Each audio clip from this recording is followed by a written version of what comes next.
Welcome to Vote 2017. I'm Teresa Whipple, and we are talking today with Christine Frizzell, who is running for Lynnwood City Council Position 1. Welcome to the program. Thank you. We're going to talk about all kinds of things related to Lynnwood, but first, why don't you tell us about yourself and why you're running for the council? I am running for the council because I've discovered a passion that I have for this city. I grew up in Lynnwood, went to Lyndale Elementary School, Lynnwood Junior High when it was here, Meadowdale when it was still the Chiefs. That's important to some of us. Yes.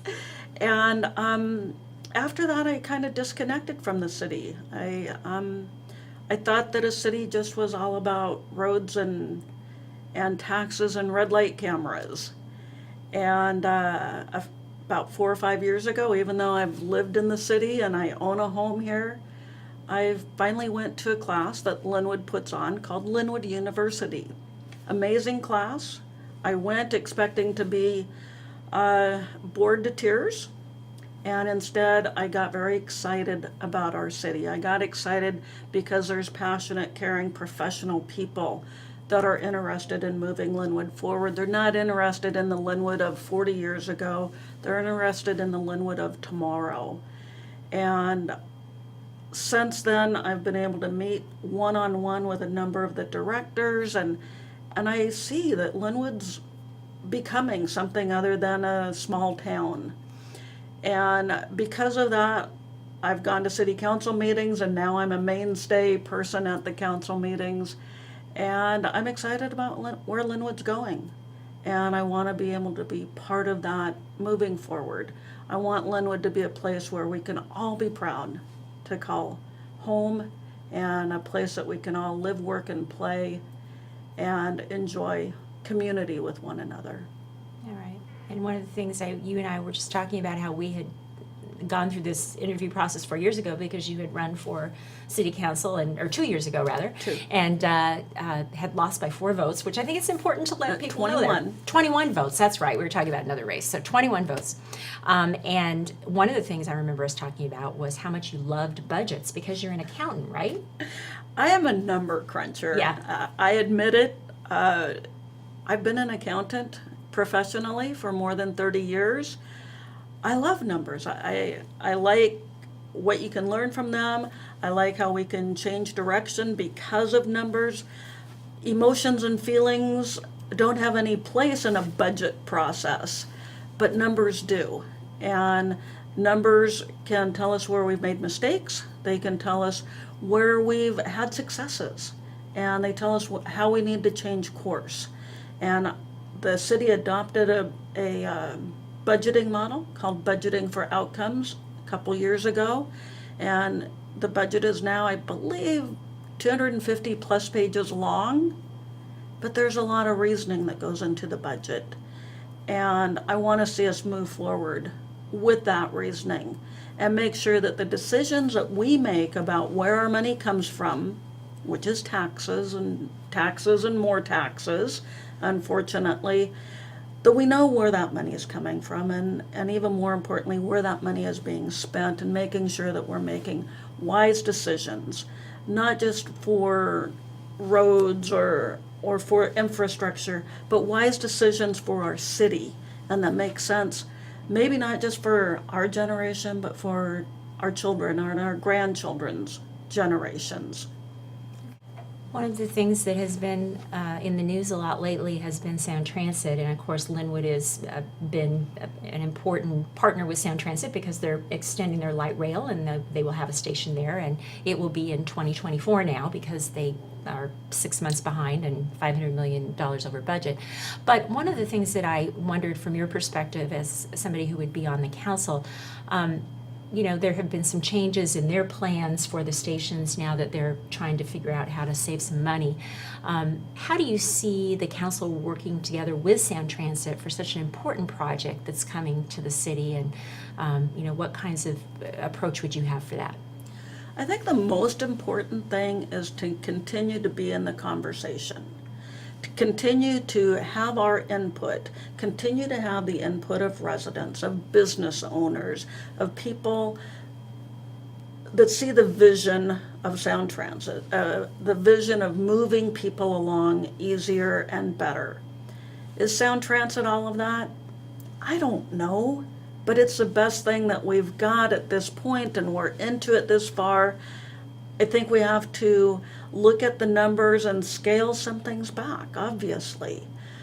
Before it was on the ballot as to whether or not we were going to ante up and have Sound Transit come to Lynnwood, I thought, I'm never going to see this thing happen in my lifetime. I'm never going to be able to take a trip to the airport on Sound Transit.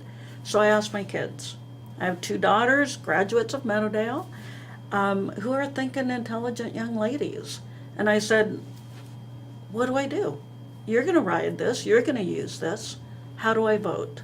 And they both agreed that it was wise, that we need to do something. We can't go back and fix something that we didn't do 20 years ago or 30 years ago. We have to go from here forward. And I don't want to be locked into the mindset of what was created 2 years or 4 years ago with Sound Transit. I think we need to continue to evolve our own mindset as to what that looks like. Okay. And of course, it's going to change probably the character of the area. And one of the things that, again, we talked about 2 years ago was the challenge for Lynnwood is it doesn't seem to have a gathering place or a city center or a core that people can point to. They usually think of the mall. Do you see Sound Transit's light rail station as perhaps changing some of that, and the city can work with that as part of their development process? I do see it as a big game changer for Lynnwood, and I've sat in a lot of meetings about Sound Transit, and the city continues to host open houses where these ideas are presented. There's drawings, there's plans for what Sound Transit is probably likely going to look like, and the idea that we need a city center is paramount. We need a place where we can say this is where our city happens, a lot of it. We've got our single-family neighborhoods. Nothing's going to happen with those, but the idea that we could have a place that maybe has some upscale restaurants, that has a different look about it.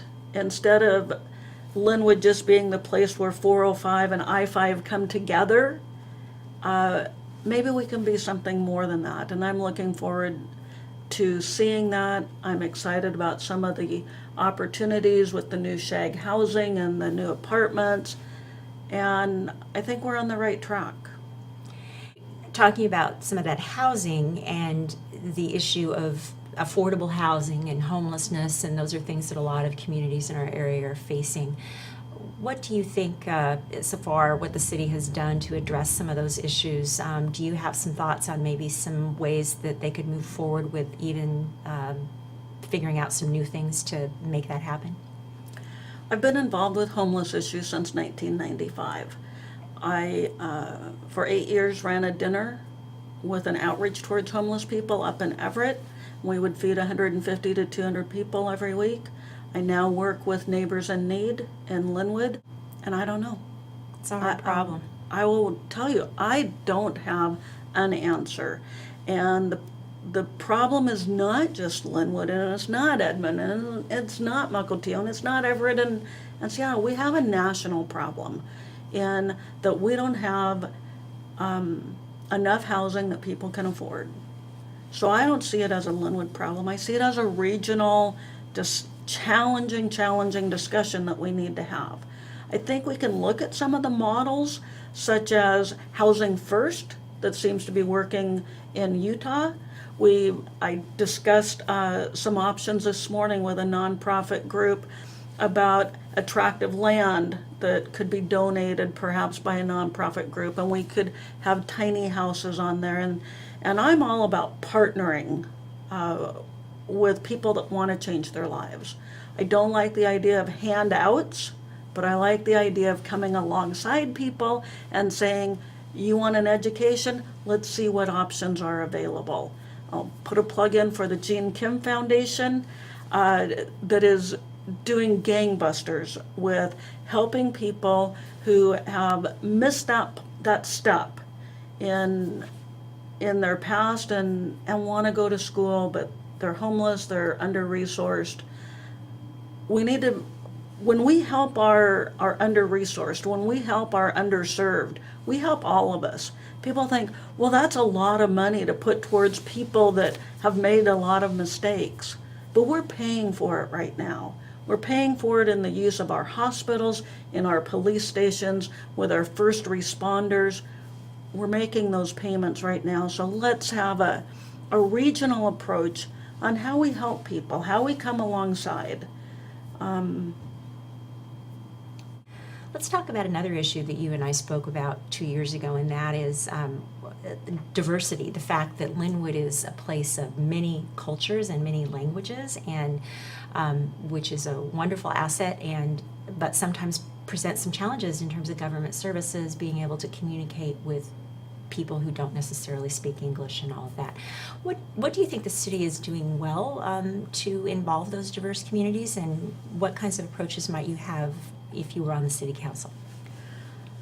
I think that with the city having a new Diversity, Equity, and Inclusion Commission, as well as a Human Services Commission, that we're starting to engage populations that we haven't in the past. When I grew up in high school, we had one African American person in our whole high school, and I don't recall any other diverse culture when I grew up, and well, that was a few years ago. But now our population is almost 50% white and 50% everything else. And with the everything else, that's not to be lumped in. Every person's history, every person's culture matters. And whether that's Latino or Filipino or Japanese or Korean or any of the other ones, we need to be receptive to each of those. I think that our schools have an extremely difficult problem. I understand that Cedar Valley Elementary has students there that speak 27 different languages within their homes. I don't know how Cedar Valley Elementary is able to handle that. I just got back from a trip to the Congo. I was there for 3 weeks, and I felt very isolated there because I didn't know the language. I'm not sure how Lynnwood reaches out to that. I have high hopes for our Diversity, Equity, and Inclusion Commission to come up with some great ideas for some ways that we can pull people together, not to have individual this or individual that necessarily, but to celebrate the fact that we are a community, but we are a community of cultures. So I don't have anything specific that I can just pull out of my pocket. Yeah. But what I do have is the wantingness to collaborate with people that care as much as I do about this city. Okay. In terms of Lynnwood's ability to serve families and be a family-friendly place, how do you think the city is doing in that regard? I think we're doing a good job. I love the rec center. I love to watch people bring their kids to the rec center.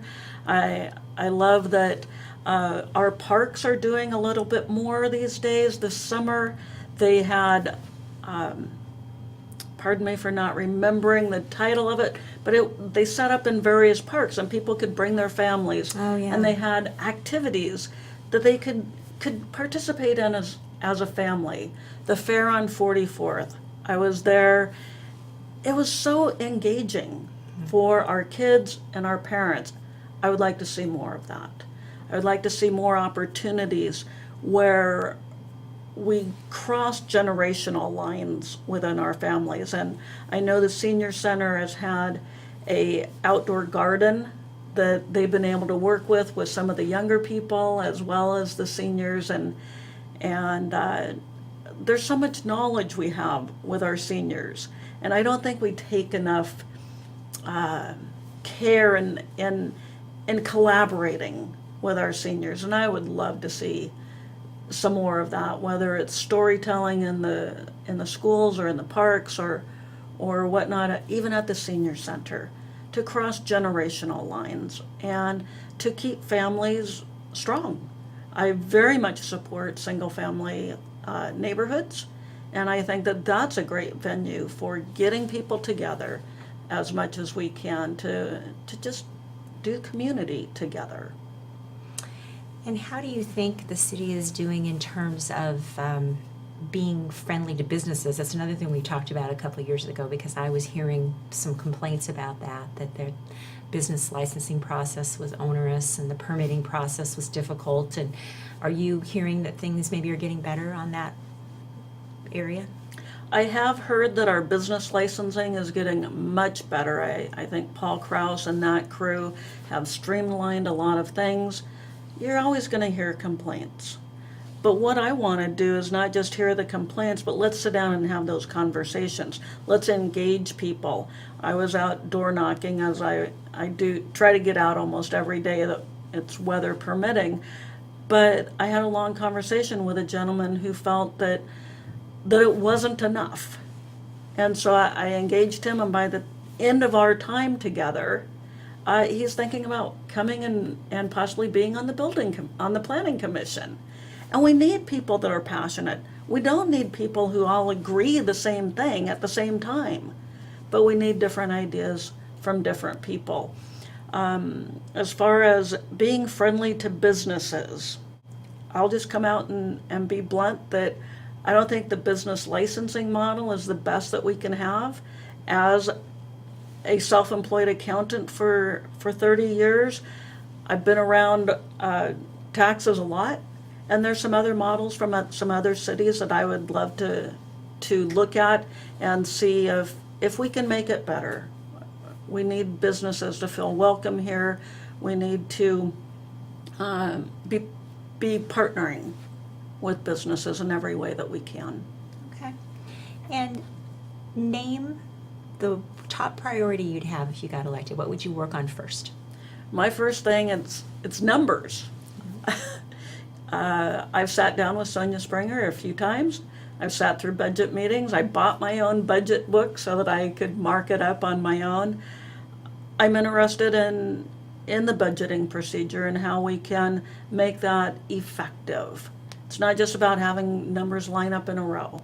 It's how can we be effective with the dollars that we do have and that we do spend. Okay, very good. Well, now we've reached the point where you have an opportunity to address the voters directly and tell them why they should vote for you, so feel free to do that. All right. What I don't want voters to do is to get caught up in a bunch of fake news stories that come out, a bunch of negativity. I want voters to be informed. I want each voter to look at the candidates and say, is this a person that would represent me and my interests? Because I'll tell you, I'm not doing this campaign thing for myself.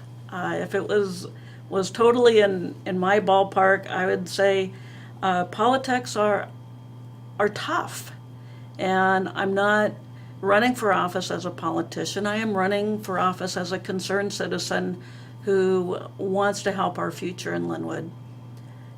Should I be elected, I want to be that representative for people. I want open door, open email, open telephone policy where people can communicate and I can do the best for the citizens.